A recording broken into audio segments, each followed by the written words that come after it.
Good morning, everyone. It's Ryan Howe with Summit Business Guides here on Small Business News. This is April 2nd, 2024. And yeah, I'm on the back end of this cold, this virus, whatever I have. So my voice is still kind of, bleh. But I will do my best to enunciate loud enough for y'all to hear me with this today.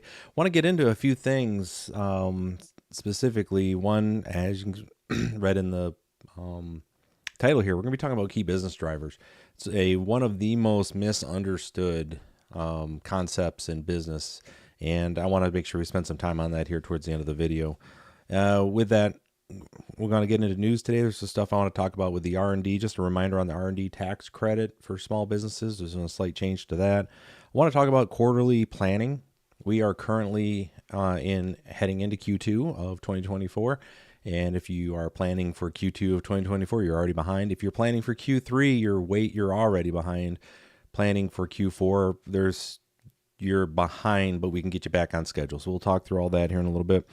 Additionally, I want to spend some time talking about vendors, specifically on how you are looking at your vendors as far as you're vetting them and bidding out your services within your company. For those who don't know how to do it, I'm going to give a brief overview on it, maybe a little bit more than brief, spend some time on there. And then again, we'll get into key business drivers. So with that, before we get started, again, Ryan Howe with Summit Business Guides. You can learn more about what I do as a business coach to help small businesses grow faster than they ever thought possible. You at summitbusinessguides.com.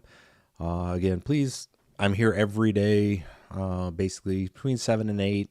Sometimes closer to 9, just depends. This today, with this virus, I'm definitely not getting up as early as I want to for good reason. I get better.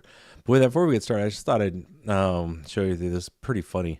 I run on my my YouTube account. So for those of you who have followed me on the gardening side of my account, you're like, why is this guy constantly talking about business?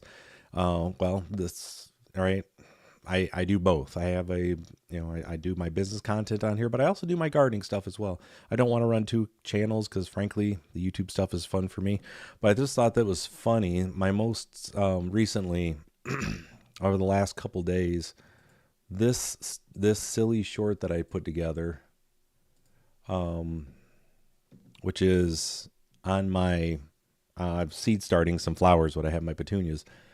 Check this out. It was dead for multiple days, and all of a sudden Saturday people loved it. It just the algorithm said it is now time for people to see this silly video, and I'll share it with you right here real quick.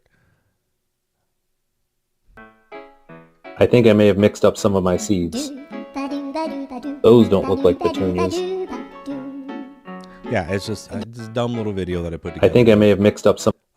These are just little fun stuff I do on here. But anyways, with that, if you do like gardening content, be sure to like and subscribe and follow. You'll love it here. So with that, let's get into a couple things. First, I want to talk about the R&D, change in the R&D, R&D tax credit write-off that exists. So go here. It's been updated on again from the Associated Press. Again, all the links for all the videos that I'm talking about are listed in the description. So no worries on finding the source data if you want to check it out. So again, taxes small business owners should be aware of as the tax deadline looms. Absolutely. We are closer, but I tell you, I did my taxes the other day and it was, and I talked about this for a second. I'm so glad to have those done. It's every year it's the same thing. I put it off. I get about halfway through and I'm like, oh, man, I just don't want to write this check. So I put it off another month. And then a few weeks ago, I finally cut that check over to the government. So it's good to have it done and on to the next year. So with this, again, this is by May Anderson. It's a couple days old, but I wanted to cover the couple things here where they talk about with the tax changes here. Don't worry about the extension. Retirement plan for sure. The Secure Act 2.0 passed by Congress. This is nothing new here. Again, and your accountant will help you with all those, especially with your tax planners. This one is one that I just wanted to spend a couple minutes on because there are a lot of my clients that do use this one, and it was something that we were discussing the other day. Well, let me get this phone to make sure it's nice and quiet. Okay. So changes in the research and development write-offs. So Scott Orn, Chief Operating Officer of Cruise Consulting, works with startups backed by venture capital. Orn said the number one concern his clients are calling about is Section 174, a part of the tax code that involves writing off research and development. So in the past, companies were able to deduct 100% of research and development expenses from their taxable income. It's helpful because often that deduction meant the company was operating at a loss and wouldn't have to pay taxes. Right? But starting 2022, due to new legislation, companies had to capitalize the expense or spread it out over several years. This was a huge change for a lot of organizations, and that's where you saw the wave of businesses, the zombie companies going under because they could no longer just write it off. This is something they had to start capitalizing it, and it completely got them. That means they must now write off the expenses over 5 years for U.S.-based R&D and then 15 for foreign R&D expenses.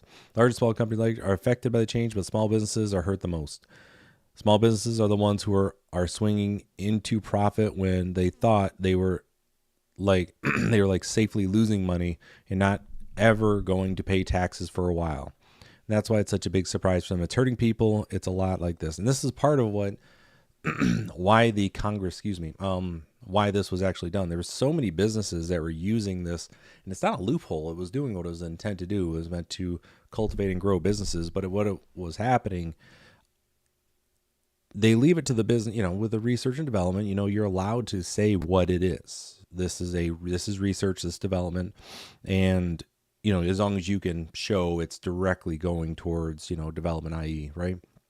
Which it's on you to prove it. If you're audited, you have to be able to prove to the auditors, but, for quite a few years, not a lot of folks were getting audited, so they could do it. But now a lot of business models were designed around being able to, utilize R&D for their operations. And now that's not the case. So when they're swinging into profit and these taxes are now hitting them, it negatively affects their ability to run their businesses. And, some are shutting down. You can see mergers are happening. Mergers and acquisitions are going to be definitely more popular are going to be happening, more common because that's going to happen. Not more popular for sure, but last one on here, and I did want to say, it was underpayment penalties. If you are, this is where you're accountant and you need to be validating and asking that question to ensure, how are they ensuring that you are not underpaying your tax, that you are paying the right up to the penny, the amount that you owe, because that percentage is up now where it was, it's been around 2.5% to 3% because, interest rates were down here. You're up around 8% now for your, on an annualized basis, what your underpayment penalty is going to be, because they're going to assess it from the time of submission. So just keep in mind, work with your accountants on that, stay on top of that, and everything's going to be just fine. Next part I want to talk about here is I want to get into your quarterly planning. So you made it through Q1 of 2024. Congrats, all of you. Hopefully it was as profitable. Let me pour some tea out here. Hopefully it's going to help my help here. I got some ginger, turmeric, and tulsi tea mixed coupled together here. Try to go after this. But anyways, hopefully Q1 for you was successful. I imagine it was. And, you were able to get done the things that you wanted to do. And now we're into Q2, so you should already know what you want to have done by the end of by the end of Q2. That should already be basically in the works. This shouldn't be something you're figuring out right now, what you want to have done by the end of, April, May, June, by the end of June, right? What you should be doing right now is validating off your annual plan what is going to needs to be done by the end of Q3. And then on Q4, you should be validating, looking at that to see, okay, are we on track when we made our initial budget assumptions at the end of, basically end of Q3, Q4 last year, are we on track? And where are we at? Are we running ahead? Are we running behind? And then put those numbers in and redo your forecasts for revenue, operations, expenses, your COGS, et cetera. And then your overall EBIT, basically whatever your EBIT is. again, earnings before interest, taxes, and amortization. I know you guys know what it is, but for those that are just new to the channel. So those are the things you should be looking at your forecast to see if you're on track or not, because you made many things. Sorry about hitting that. Was capital decisions were made. How you're going to spend your capital. Hiring plans were made. Are those things in line? Or again, you may have looked at reducing staff or whatever these decisions that you made, new channels, marketing expense, whatever it is, has been made off of assumptions from, at this point, 6 months ago, 7, 8 months ago, that you need to now make sure you're going in and updating your forecast. One thing I recommend for all my clients is that you should be on a month-to-month basis as you're getting your new P&Ls in and you're seeing what the data looks like. You should be plugging that into your forecast and then moving your forecast over a month. I always recommend an 18-month rolling forecast that you build out. That is simply just pulling, previous data and, let me grab this book real quick.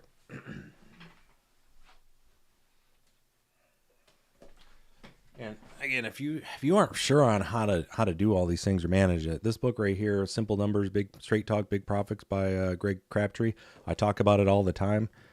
It's great in how to do your forecasting, how to learn how to do forecasting correctly, because there's what you can do a forecast any way you want, but if you're not touching the underside of calculus, doing some sort of basically derivatives, you're going to be off on your forecast. Okay. So anyways, what I would recommend is for all my clients, again, tear apart Q1, see how your assumptions looked, look at Q2, what your overall goal planning is compared to your updated forecast. And then 3 and 4, you should be validating, do your assumptions you made for capital expenditures, for hiring, for anything that's having to do with your cash flows, right? Because you're making assumptions off of your cash flows. Are those assumptions still valid? And if they are, hey, press on, do your thing. If they're not, you need to reassess because your risk has changed, right? So you just take a look at that.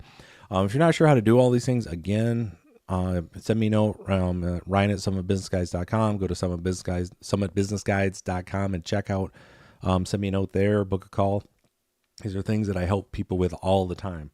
All right, so next on the list that I had, which is definitely useful, is going to be, we're talking about vendors. Let me get this one over there for you guys. Vendor performance. And so what I did is I went to responsive.io. It's right here.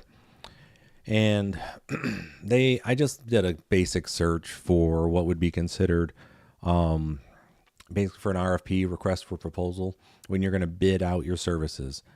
And if you do not have a method, if you do not have a sound method for updating your, for evaluating your vendors, you need to get one in place now.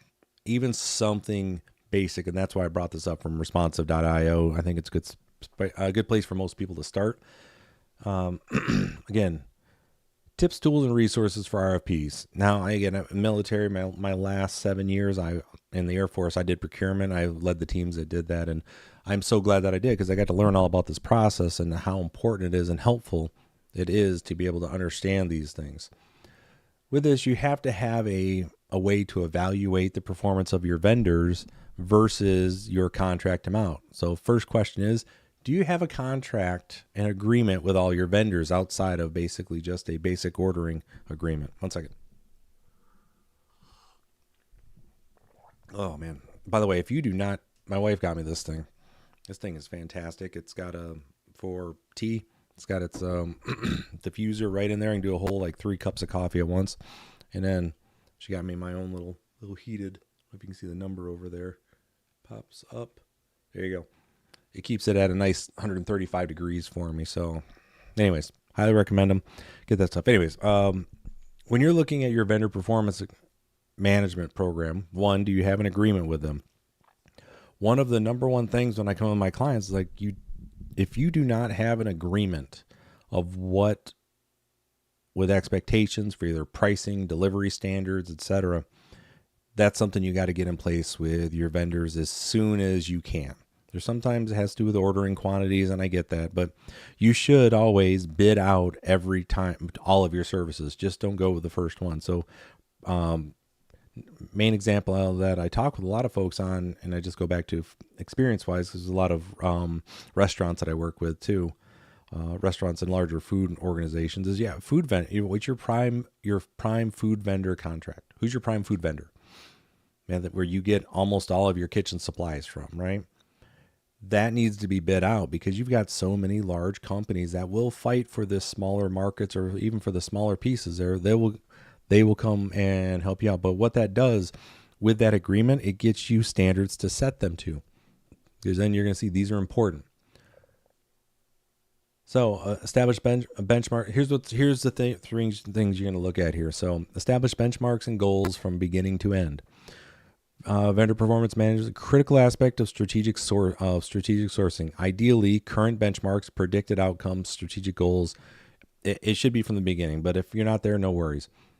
You know what you expect from your folks. We want our stuff delivered at this time and this amount, and this is what we're expecting it to cost. They need to meet this, right? The other thing too is when you do this, when you do put benchmarks and goals on the ideal vendor, it builds stronger, more innovative partnerships. So what you end up doing when you put a like a RFP out there, request for proposal, and you begin working, let's say you work with some, you put it out there for groups. You're saying, I need the following things delivered at this point in this way. And then you leave it to industry to figure out the best way to do that, the most effective and efficient way. It lets them get creative. They come to you with solutions you may not have thought of, because, they're delivering and providing this service at, thousands, tens of thousands, hundreds of, depending on the size, like Cisco, they've got hundreds of thousands of clients across just North America alone, let alone the world. So, they've got best practices for days. Let them come to you with the best practice. Don't try to figure it out for them. And that's what's great about this. And again, stronger, more innovative partnerships. They're going to come up with stuff in a way that they can be more efficient and effective. Even on this, especially in the smaller markets, it's not like it's a loss leader for them, but they're going to find ways to make more money working with you. So give them that opportunity. Support cost avoidance and cost reduction efforts. So with this, the vendor, again, was really great. Not all vendor relationships can last forever. Indeed, it's common for organizations to outgrow a vendor and to find new ways to solve problems that make current relationships obsolete. Regular vendor performance evaluations help identify partnerships that have run their course. That's what I mean by cost avoidance. If you no longer need the service because you've grown to have it in-house, you need to know when to cut that off. Say, we don't need this anymore. We actually, as an example, let's say like IT services, right? You go to one of the master, one of the MSPs that they have out, the master service provider for IT. They go out and eventually get to the point where, I want to just have this in-house because we have so many things and I just need people here. You're able to cut some of those services that they provide out and lower the cost on that service because you've moved it in-house, right? But you have to be constantly evaluating, and that's what these programs do. All right, so how to create a vendor review program. This is going to be KPIs, 100%. They're going to be measurements that you're going to have on there. So return on investment, quality, delivery, service. These are the things that you want to look at as far as, quantify and qualify them. You don't really know what quality means, but quality, you identify what that means for that vendor, right? Financial, operational stability, complaint history, partnership mindset, different things here. And what's great on all of this, when you go to responsive.io, again, I have a link in the description. They're going to give you, they have links to the forums on how to do all these things. So you're not reinventing the wheel. Now, when you're reviewing your vendors, stuff you want to be looking at is the product or service what you were promised. Yeah, that's first and foremost. Are you getting what you paid for? That's what you want to be looking at. Does the vendor meet deadlines? That's so extremely important. Are they actually meeting the deadlines that you have there? Again, if you're saying you need X by Y time and they get it to you Z days later, every part of your project's now been moved because you did not have whatever in place, or what you're promised to your clients and customers if you do not have those items in. So just keep that in mind. Definitely want to say your vendor meet timelines. Is the vendor friendly, understanding, and responsive? That's so very important. And especially when you're looking at stakeholders, we're going to talk about core values and core values, KPIs, and key business drivers here in a second. They're not all the same thing. They're definitely different. But that's an extremely important part. Does the vendor match up with your company's values? Do they do that? And if they're not failing to meet it, why are you partnering with them? Right? If you remember who you're being associated with. Does the relationship have a future? The other spot, okay, that's the last one. Does it have a future? Right? Plain and simple. You're working through these things, and if it's getting to the point where, you know what, I'm just not feeling it anymore, that's okay. It's business. Move on. It happens. No different than like with an employee. Sometimes, employees, sometimes they say, I'm going to no longer work here. And then same thing with employers. You know what? We no longer need you to work here, and they move on with employees. Same thing with vendors. Just because you started with them doesn't mean you need to keep them. So then you can get into a supplier performance scorecard. But because, it may be tempting to give a vendor the boot because their shipment was late last month. But one recent mistake shouldn't cancel 11 straight months of on-time delivery. That is 100%. And that's also fairness, right? And those are the things that are written into the RFP. Here's how we're going to measure you. So we're going to be looking for on-time standards. We're going to be looking for what's the rejects that we got for your stuff. Whatever it is, you're going to say exactly what those KPIs are for that vendor that they have to meet. And when they're not meeting it, it gives you an opportunity of what would be a cure notice. Hey, you're not meeting the expectations of this particular contract. You have 2 months to get it figured out, or a month, whatever it is, you have 30 days, or whatever it is, to prove to us how you're going to correct this. Then you see what they do. You give an opportunity to make the correction, right? Simply just letting you know, hey, you're not meeting the standard, and go from there. But that's when you're looking at as far as performance scorecard. Select your vendor performance management system. Again, don't worry about that one. Especially if you're in a small business, this is simply just going to be whatever it is you're using to track it and talk with them there. But anyways, if you have not made the effort to bid out all of your services, anybody that you go through for a vendor, I would highly recommend that you look into it this year. You don't want to just rush into it. You got to take some time because you got to figure out your scorecard, figure out your KPIs. But when I have done this in the past with clients, businesses that I worked with, and when I was in the military, we found on average, about 18% savings. About 18%. Just going out and bidding out your services, it forces that provider to then take a look and say, okay, hold on. What can I do? What do I need to be able to do here to be competitive now that I'm not the only game in town? And it forces them to sharpen their pencil. Okay. So with that, if you're not sure how to do that, obviously go to responsive.io. They've got really good information in there. If you have any questions or other concerns, please send me a note. Again, someonebusinessguides.com, Ryan at Someone Business Guides. Just check it out. Hit me up on Twitter. Send me, obviously follow me here. I have a lot more information. So with that, the next bit that I wanted to chat about today was going to be key business drivers and what they are. But with that, let's take a look here and what they're used for. So with this, quick just a little note I put on here. Let me make this a little bit larger for you guys. 150. Yeah, nice and big now. So key business drivers. Excuse me. Get some tea here. Oh, man. I am absolutely roached. Okay. Whatever this upper respiratory infection that's going around is no bueno. Okay, so key business drivers. This is what they mean. There's something we believe that if we are able to infuse each of these ideals into every process and interaction, our business will thrive. They are not core values, and I'm going to show you examples of what core values are. And they're not key performance indicators. They're not measured. Okay, these are, and they're a mix between them. So let's take a look at what core values are with this Atlassian software company that they have. And here's their values. They guide what we do, why we create, and who we hire. Okay? What we do, why we create, and who we hire. But you'll notice what they have in here. Open company, no bullshit. And then they define it. Openness, right? And I highly recommend, I've got linked in the description. Come through and read these. But if you look, these are simply just the values in which they operate. This is just how they are going to go about their day-to-day and the way they exist. Play as a team. These are the things they expect to have happen. Okay? These are the values and the way that they are going to operate regardless of the effect on the company.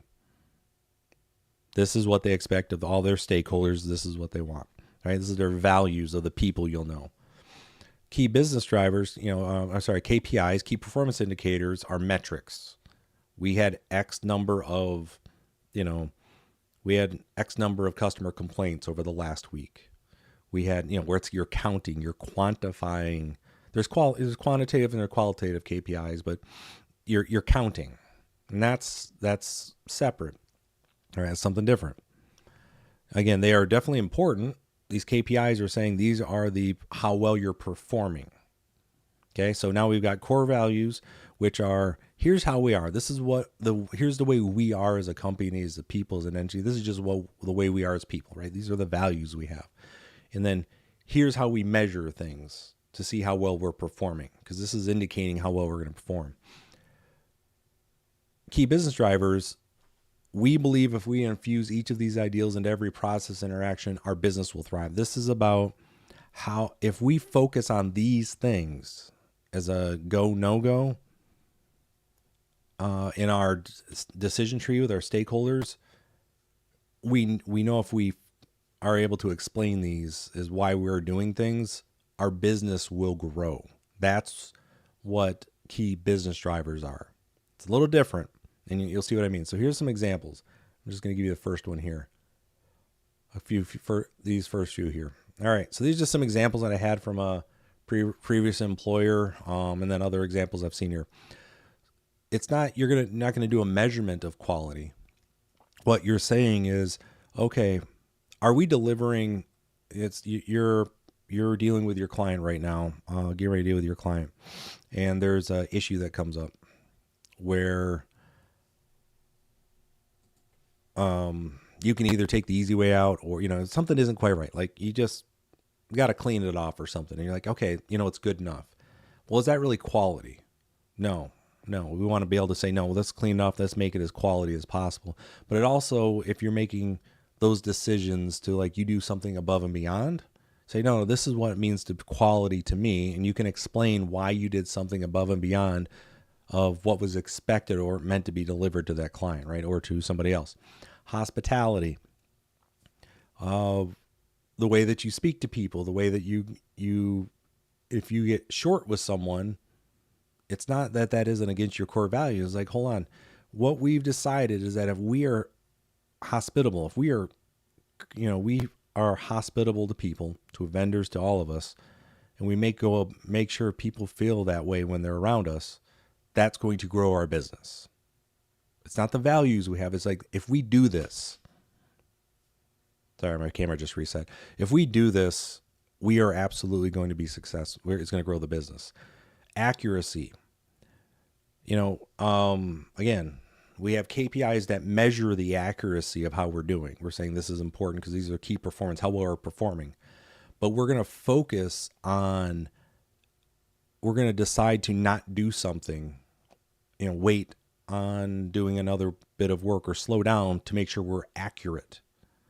Like, we're definitively saying we are going to slow down to ensure we're accurate, because accuracy is important to our, basically to our customer base and our clients. And that's going to improve our business, going to grow our business, right? They're not worried about speed. Now, speed may be one of the, when you look at key business drivers, speed may be something that you would have in here. If that's what you've decided for your business, they want fast. So they're not necessarily worried about accuracy. Don't know what that would mean, but just put their cleanliness. And this is one where I put, well, in the restaurants that I work with, actually all businesses, to be quite honest, where I say this is a key business driver. Neat and tidy. If you saw my video on axioms, you know that is one of my standard axioms that I have. Any business that I work with or work around is neat and tidy. You have to be able to look at anything and say, is this neat and tidy? If it's not, then it should be.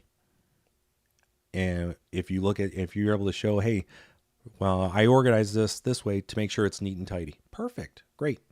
All right. But cleanliness.